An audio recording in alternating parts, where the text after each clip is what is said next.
Abawaihinna. Apakah maksud abawaihinna? Okay, first. Ini adalah jumlah ismiyah atau fi'liyah.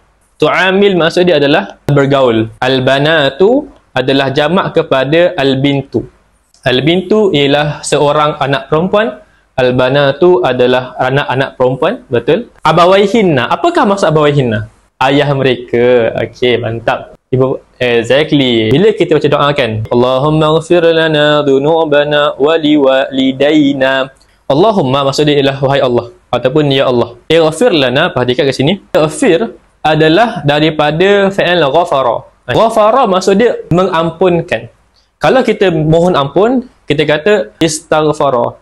That's why kita baca astaghfirullah. Astaghfirullahal azim. Bila kita baca astaghfirullahal azim, maka maksud dia adalah apa? Astaghfiru adalah berwazan astaf'ilu.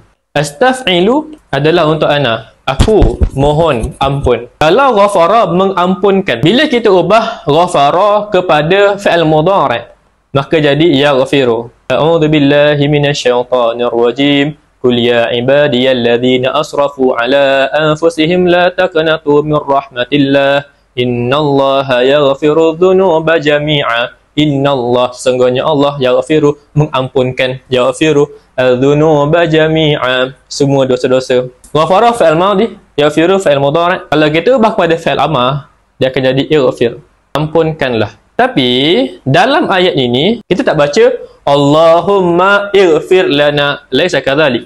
Limadha? Lianna hadzal harfa, okey, alif ini sekiranya dia di tengah ayat maka dia tak bunyi. Maka terus gabung Allahumma ighfir lana. Kita tak kata Allahumma ighfir lana. Kenapa? Sebab dia adalah alif hamzah wasal. Kalau depan dia kosong tak ada apa-apa. Kalau dia bermula dengan alif ni, maka kita akan kata ighfir. Tapi kalau dia dekat tengah ayat, okey, maka dia tidak berbunyi. Walidain, perhatikan kat sini.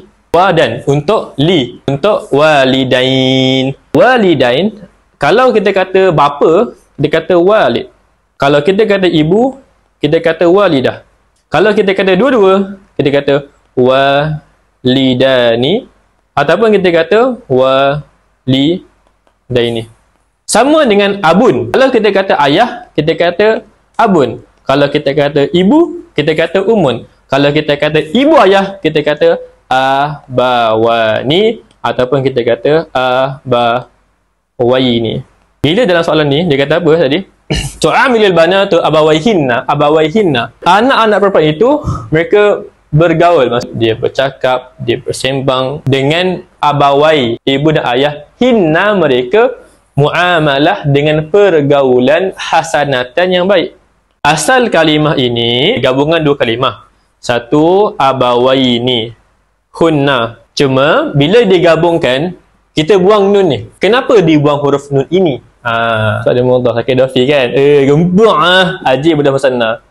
Okey, pandai. First pun kita kena tahu dulu, kenapa kita guna abawai ni instead of abawani? Penentuan perubahan akhir kalimah berdasarkan ilmu nahwu. Dalam ilmu nahwu ada i'rab. Depends on i'rab. Bila dia depends pada i'rab, i'rab ada mauqi' dia. Apakah mauqi' dia? Okey, pandai semua orang. Maf'ul bih. Tadi maf'ul bih seperti bangsalah. Maksudnya anak-anak perempuan itu menggauli ibu dan ayahnya hinna. So dia mangsa. Bila dia mangsa maka dia maf'ul bih. Bila maf'ul bih untuk dua orang bilya. Liza diguna abawaini. Kenapa kita buang nun? Sebab perhatikan. Isim campur dengan dhamir, maka dhamir ini akan jadi mudhafun ilaihi. Bila hinna adalah mudhafun ilaihi, maka abawai adalah mudhaf.